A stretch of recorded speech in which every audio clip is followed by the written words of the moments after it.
और जो लोग कुर्सी पर बैठकर जिम्मेदारी नहीं संभालना चाहते तो उस कुर्सी से उठ जाइए।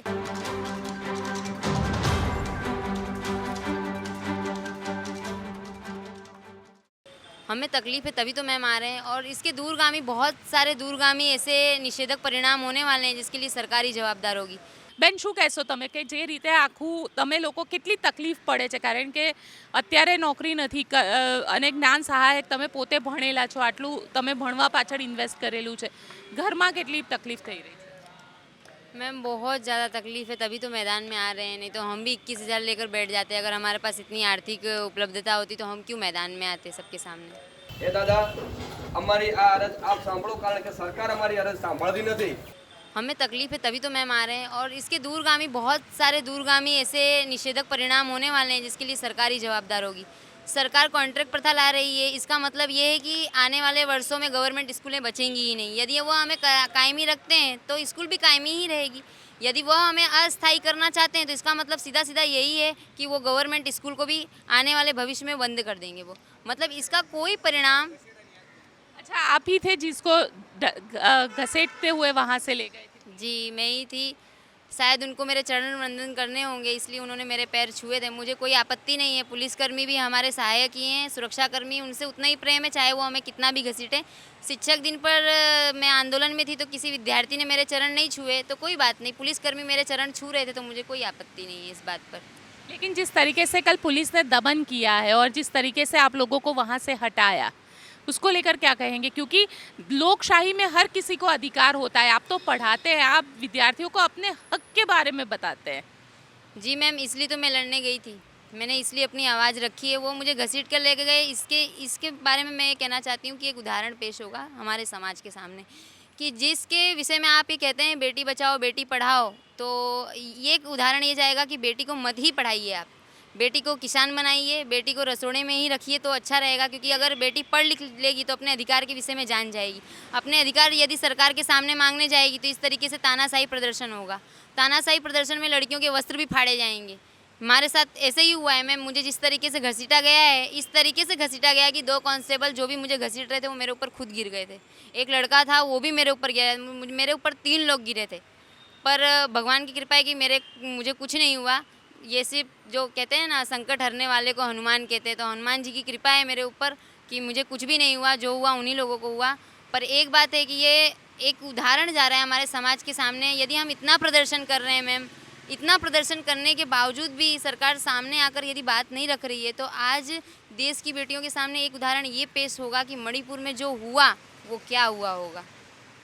यदि मैं कह रही हूँ मेरे साथ, तो मैं तो एक बात रखने जा रही हूँ। मैंने तो कुछ भी अनैतिक मांग नहीं की है। मैंने अपनी योग्यता के आधार पर नौकरी मांगी है मैम। मुझे किसी सरकार से कुछ भी लेना देना नहीं, मुझे कोई विरोध नहीं है सरकार से। मैं सिर्फ नीति के विरोध हूँ।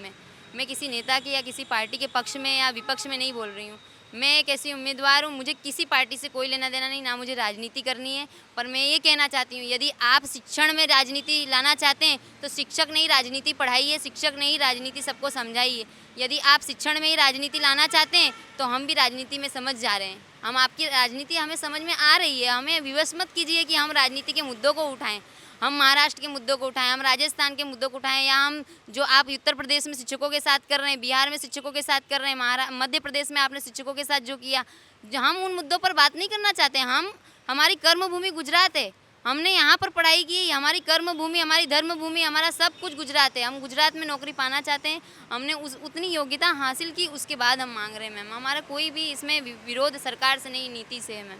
आप यदि जानना चाहें तो मैं आपको ये बताऊं, 3 वर्षों में राजस्थान में 70,000 शिक्षकों की भर्ती हो चुकी है। मध्य प्रदेश में 50,000 शिक्षकों की भर्ती हुई। इस पर नरेंद्र मोदी जी ने अभिनंदन भेजा। तो हम क्या योग्य नहीं है? मैं आपकी बेटी नहीं हूँ सर?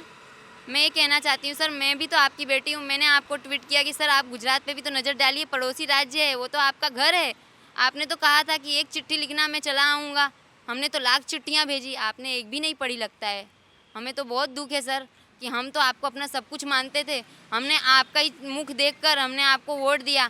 मैंने आपको वोट दिया है, इसलिए मेरा प्रश्न करना मेरा अधिकार बनता है सर। अगर मैंने आपको वोट नहीं दिया होता तो मैं प्रश्न भी ना करती, पर मैंने आपको वोट दिया है, प्रश्न करना मेरा अधिकार है और उत्तर देना आपका फ़र्ज़ है। यदि आप अपने फ़र्ज़ से भटक रहे हैं और जो लोग कुर्सी पर बैठकर जिम्मेदारी नहीं संभालना चाहते तो उस कुर्सी से उठ जाइए। उस कुर्सी का अपमान क्यों कर रहे हैं, चाहे वो सचिव हो, चाहे शिक्षण मंत्री हो, चाहे कोई भी हो। यदि आप उस कुर्सी के योग्य नहीं हैं तो उस कुर्सी का सम्मान का अपमान तो ना कीजिए। उस कुर्सी का हम सम्मान करते हैं सर। आपके लिए वो कुछ ना होगी तो कुछ ना हो, पर हमारे लिए वो सम्माननीय पद है। उस पद से उठ जाइए सर। जो योग्य उम्मीदवार है उस पद पर उसको बैठाइए। एक शिक्षक को शिक्षण मंत्री बनाइए, एक शिक्षण सचिव को भी शिक्षक ही होना चाहिए, तभी वो हमारा दुख दर्द क्लास की वर्गखंड की जो व्यथाएं हैं, जो परेशानियां हैं, वो वही समझ सकता है जो इन परिस्थितियों से गुजरेगा, जो इन परिस्थितियों में गुजरा ही नहीं हो। यदि कोई गरीब व्यक्ति आज शिक्षण मंत्री होता है, यदि लाल बहादुर शास्त्री की तरह यदि कोई किसान नेता यदि प्रधानमंत्री बनता तो आज हमें न्याय मिल चुका होता मैम। पर आज हमें न्याय इसलिए नहीं मिल रहा है क्योंकि योग्य उम्मीदवार हमने चुने नहीं हैं। आज हमें इस बात की बहुत निराशा है कि हमें योग्य उम्मीदवार नहीं मिले। हमने जिसे भी वोट दिया है वो हमारी व्यथा नहीं सुन रहे। 5-5 वर्ष हम आपको देते हैं, आप हमें 5 मिनट भी नहीं सुन सकते। कितनी बड़ी दुर्भाग्य है मैम कि देश का शिक्षक वर्गखंड में होने के बजाय इस तरीके से दर दर भटक रहा है। कितना अपमानजनक है। हमारे माता पिता, मुझे जब घसीटा गया है तो मेरे घर में मैम मेरी मम्मी, मेरी बहनें सब रोने लगे थे। मेरे घर में आसपास गांव से भी सब फ़ोन आने लगे, मेरे भाई लोगों के भी फ़ोन आने लगे, सब रोने लगे थे कि नेहा के साथ क्या हो रहा है, क्या हो रहा है इसके साथ, क्यों इस तरीके से करा जा रहा है, तो पढ़ने लिखने वाली लड़की है, इस तरीके से क्यों घसीटा जा रहा है। पर मैम अब क्या कर सकते हैं, जो हो चुका हो चुका। हमें अपने पुलिसकर्मियों से कोई विरोध नहीं है, वो हमारे सुरक्षाकर्मी हैं। उतना ही प्रेम सम्मान उनके लिए जितना हमारे सीमा पर तैनात लोगों के साथ है, उसी तरीके से हम आपको प्रेम देते हैं। हमें कोई पुलिसकर्मियों से कोई विरोध नहीं है। बिल्कुल, लेकिन एक चीज़ बताइए, घर चलाने में परेशानी होती है क्योंकि माँ बाप ने पढ़ाया, तब ये कहा कि चलो एक उम्मीद के साथ पढ़ाया कि बेटी पढ़ लिख लेगी तो थोड़ी बहुत मदद हो जाएगी, शादी उसके बाद हो जाएगी। लेकिन अब कितनी परेशानी हो रही है? मैम मैं आपको बताऊं तो मेरे पिता एक प्राइवेट स्कूल में प्यून है, उसमें कुछ भी तनख्वाह नहीं है मैम, कुछ भी तनख्वाह नहीं। इसलिए मैं ट्यूशन पढ़ाती थी, मैंने ट्यूशन छोड़ा, मैंने तैयारी की और तैयारी कर कर मैंने मतलब मेरे को ऐसे ही था कि मैं मतलब अगर ये एग्ज़ाम क्लियर करूँगी तो मैं अपने घर का परिस्थिति बदल सकती हूँ। हमारे भाई भी नहीं, हम बहनें ही हैं मैम।